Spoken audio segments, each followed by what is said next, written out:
All right, welcome back, Malaysia. There you go. Back with us again, Stephen and Annie in the studios, and today we'll be talking about wet blankets. Do you have a friend who's a wet blanket? Are you a wet blanket yourself? That's a question you need to ask yourself. So let's get our guest in the studios to talk to us. You got Hey, you got to pause later. Okay. All right. Let's speak to our guest, right? We've got with us Professor Dr. Rozieta Shaary, who's a motivator and trainer. Good morning. Good morning. How are you doing, Prof? Great. Fantastic. Good morning. Good morning. Perhaps today you would like to first start off with the secret. Why are such people, why they exist in our lives, why they will always be there in our lives. In our lives. Yes. Maybe we can start with a definition of what it means when you say you're a wet blanket. A wet blanket. Okay, like a wet blanket, when we put it on the fire, for example, what happened to the fire? And the fire will just dies off. So wet blanket is a person that will actually, when you are so excited about achieving something or doing something, they will throw cold water on you. So that is a simple definition of a wet blanket. Bring you down on your yes, and you begin to doubt about whether you can do it or you can't do it or whatsoever that happened after that. The thing is this: why are they in our life? Yes. I thought that you're going to ask me how to avoid them. Well, let's start because that is what most people. Let's start with the why, then we go into the how. Yes, that is a very good way to do it. The thing is that sometimes when, most of the time when things happen in our life, we think that it happened because it is somebody else or some fault and all that. The thing is this: why are they wet blankets in our life? What is why are they in our life? Sometimes we do our best to avoid them, right? However, they still come into our life. So what is their purpose? So if we were to look back, I mean, if we were to rise up, looking down, and see the drama of life, then we start to realize that they have a reason being there in our life. For example, when we want to do something great in our life, we want to write a book, we want to be known worldwide, and we talk to a friend, right? And then that person will just say, oh, it cannot be done, you are just a Malaysian, how can you do that, and things like that, and you are just a woman. Let's not go there. Let's not go there. Okay. The thing is that when we hear that, what do we feel? And sometimes we do our best to avoid these people, yet somebody else that we don't know from nowhere just come and just say something that will make us just feel, oh, can I do it? So what happened? Why does it happen? Because nothing happened in this world for no reason. Everything happened for a reason. That's the thing. So when we understand that, we can look into, and how do we feel when somebody throws a wet blanket on you? Does it trigger something in you? Does it trigger something about your fear? Does it bring it to the surface? That is the one that is calling that person to come into your life. By the law of attraction, we attract what is prominent in our thoughts, what the seed is there. So we bring that into our life. So the thing is this: when that person create or bring up this and raise up this feeling of that you are no more confident in what you want to do. So what are you going to do about it? Because it does not matter 5 people, 50 people, 5,000, 50,000 people saying negative things about the thing. What matters is what you say to yourself after that person finished talking. Okay, this is where the how do you get rid of them come in.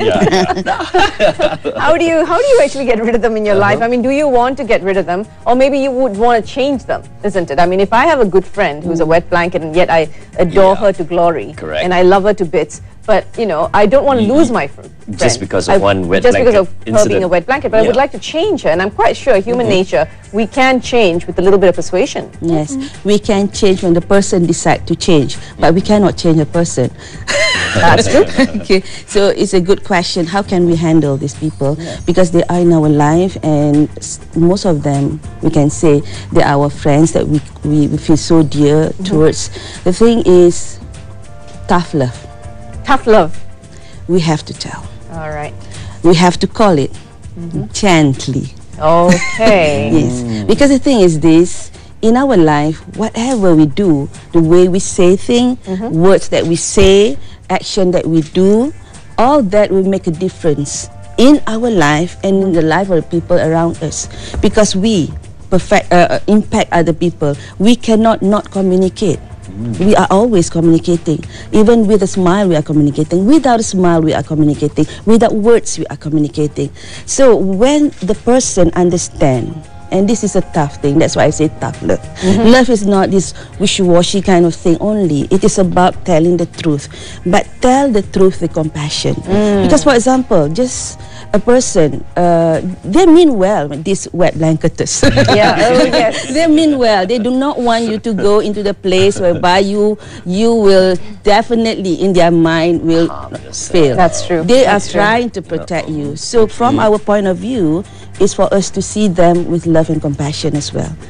That is the thing. We love them for what their intent, but we do not want to be affected by negative thing that they say, because the thing is they do not want to be negative.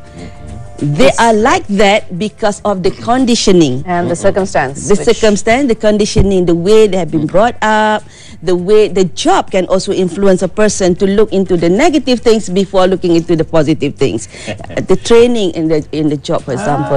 So all these things we need to. All these things we need to understand the bigger purpose of it, the bigger meaning, to make you realize how much you want that thing. So, question is, how do we actually help them realize that they are causing a negative effect on us?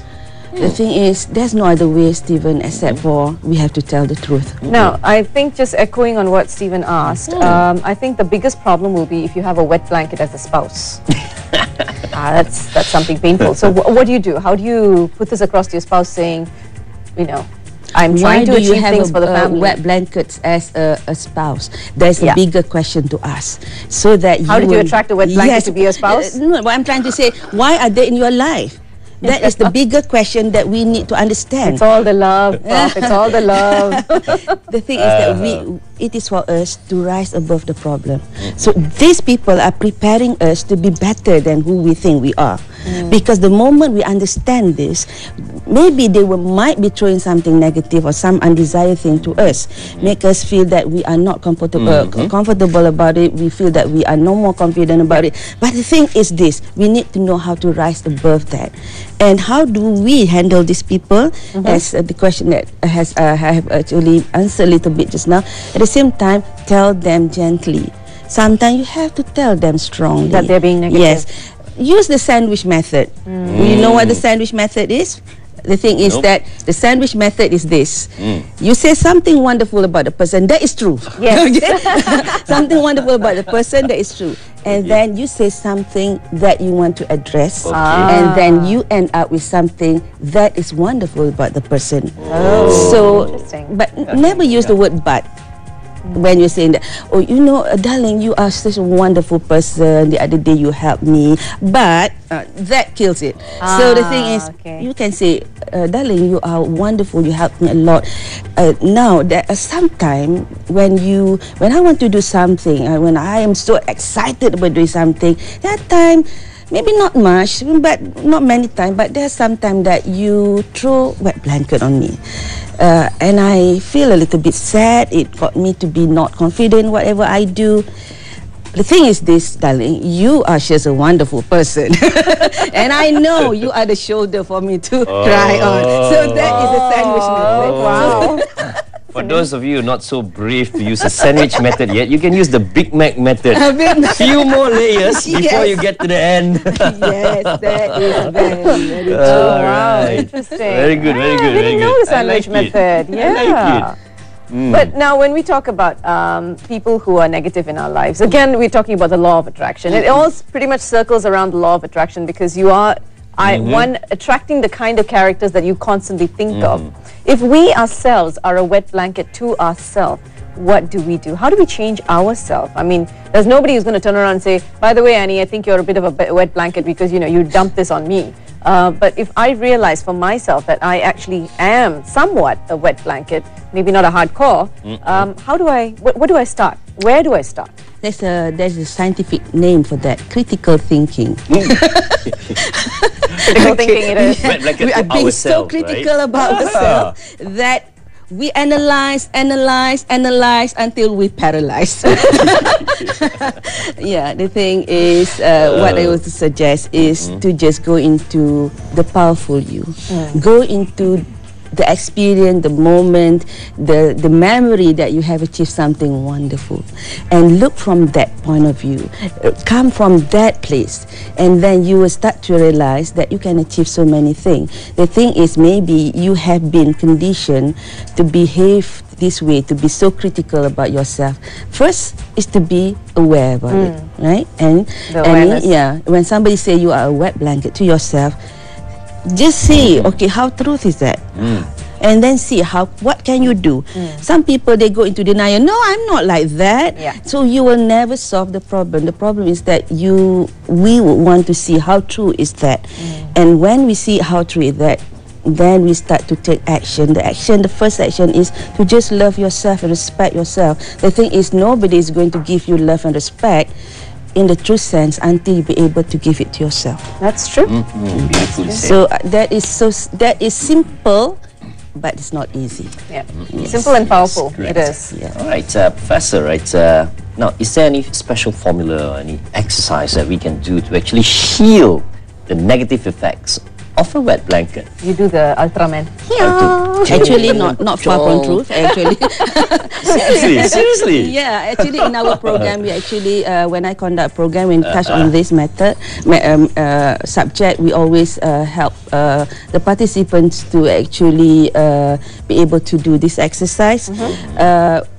We put them in the class whereby the person will stand in front and the person will say something positive, and we will push. This is the muscle test. We push the hand down, and when you say something positive, then we cannot push because you have a lot of endorphin running in your body.